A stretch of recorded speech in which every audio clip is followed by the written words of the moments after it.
Hi friends, I wanted to take a couple of minutes with you and just try to catch you up. It has been a minute, has it not? It's been 5-ish months, and I was diligently recording for you all that time, had loads of wonderful video. The building of our chicken coop, the establishment of our garden, all kinds of wonderful school field trips and co-op outings that we've been on. And I experienced what some people would call technical difficulties and what for me is a completely normal thing, and lost all of it. I'm going to attempt to catch you up very quickly.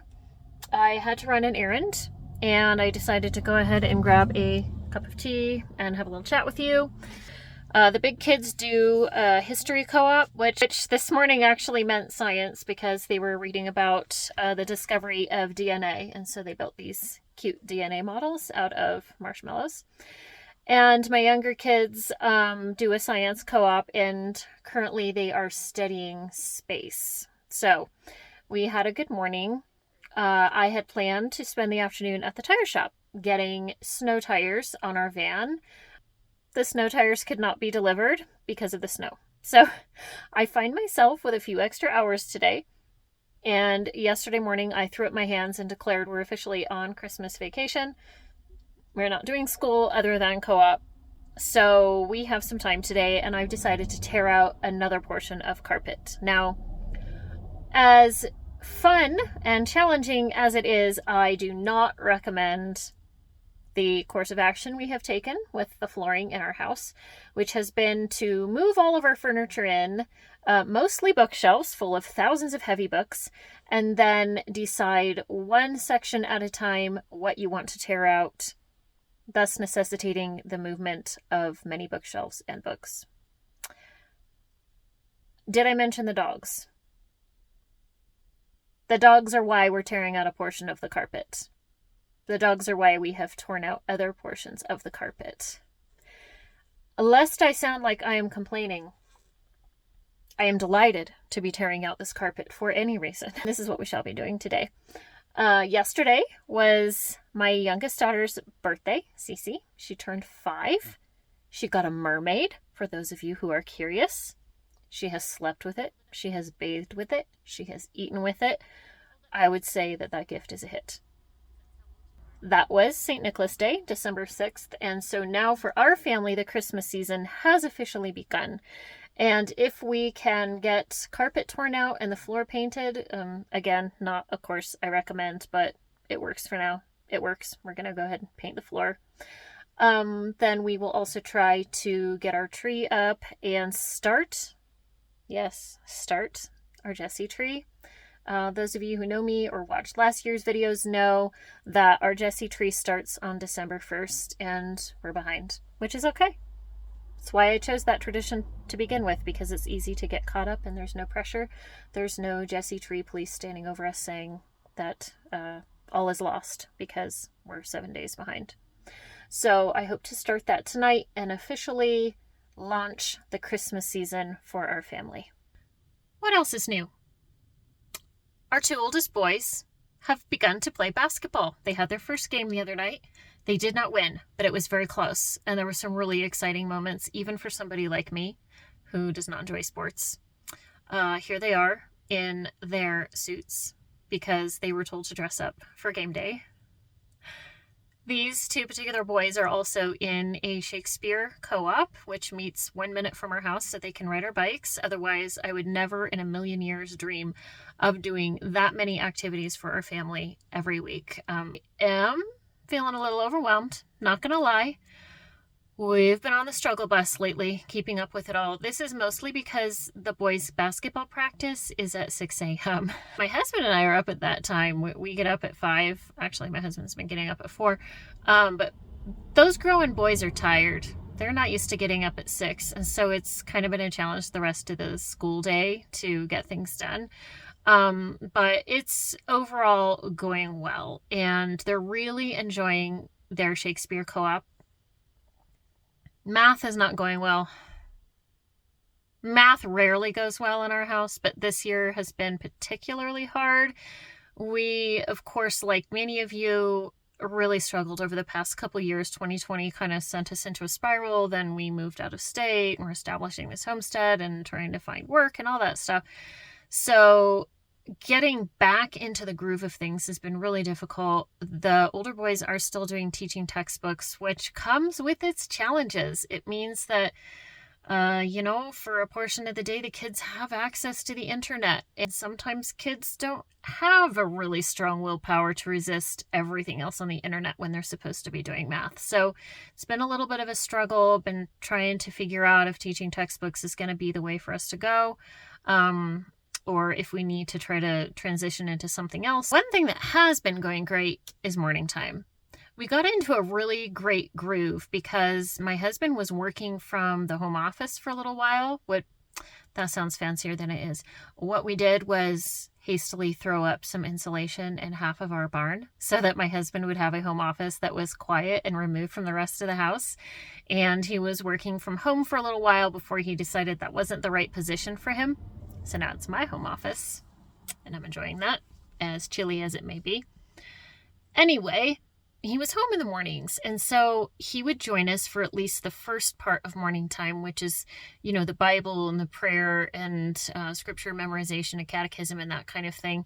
And wow, morning time is so great when Dad's home, isn't it? It goes so much more smoothly, and we got into a good groove, as well as the Bible and prayer portion, where we are going through the civics test that a person would take to become a U.S. citizen. It's just question and answer style, much like catechism. You don't necessarily have to understand all the nuances of every question. We're just memorizing the answers, and then when we've got 5 or 10 down, then I'll go back, find some videos, grab a couple of our books off the shelf, kind of explain what those questions mean. And that is in the back of Cindy Rollins' Morning Time, A Liturgy of Love, which I've shown you many times before, because the anthology in the back of the book has everything. Like that, you could just use that one book for morning time and be set. So we're doing that, and we're also doing a little poetry every day. Sometimes that means listening to the Well Read Poem podcast. Sometimes it means we're working on a particular poem. Because we got to enjoy our first real fall with the gorgeous change of colors, we revisited a poem from a few years ago that I'd worked on with the older kids called When the Leaves Came Down, by Susan Coolidge. Lovely, delicious poem. Highly recommend it. Now that we are suddenly in the Christmas season, I'm probably just going to take out Cindy Rollins' Hallelujah book again, and we'll go through Handel's Messiah and maybe pick a few of the poems recommended in there, do a few crafts. Also in our morning basket that we do every day is Spanish. We're still using the talkbox.mom program, which I'm loving. And so it is not the best way to use this program. The best way to use the program is as you go about your daily life. You hang the little cards and the charts all over the house. And so, for instance, the box that we're working on now is a bathroom box. And so, we're learning how to use all the phrases involved with washing your hands and so forth. And so it's not 100% ideal to sit in the living room and go over those phrases, but it is something that I know we can commit to every day. And so we're doing that, and that's going well. Everything will change in our basket for the Advent season. And then with the new year, I catch the same bug everybody else does, and I just want to reinvent the wheel and do everything different. So I will hopefully take you along for that planning session as I think through what we want to keep, what we want to change, and also show you the new bullet journal I've got going and a new planner that I have that I'm going to put together for our homestead plans.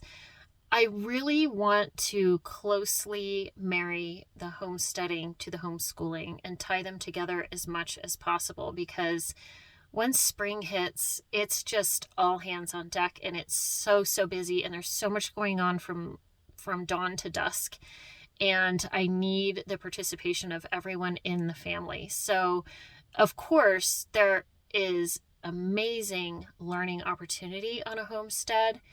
I fall to the temptation that many homeschool moms do, where I just want to turn everything into an official lesson. And I think there's a balance to be found there where so much natural learning can occur as you're caring for animals, watching the cycles of things growing, observing the lunar rotations and all of this stuff. All of that is fabulous and wonderful. And then you can take it just a little too far with one too many assignments, with one too many speeches.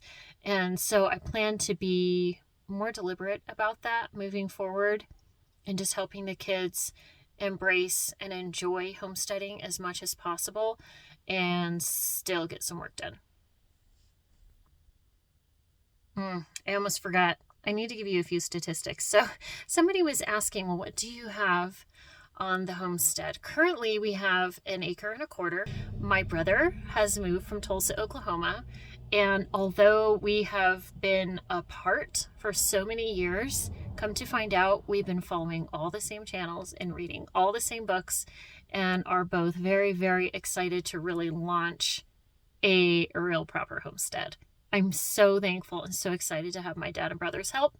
They built that gorgeous chicken coop that you see in some of the videos, and will be helping me to implement, hopefully, many more structures and garden beds and things moving forward. I did manage to purchase Joel Salatin's book, Polyface Designs, before shipping and supply issues became such a problem. I guess a lot of people can't get their hands on this book.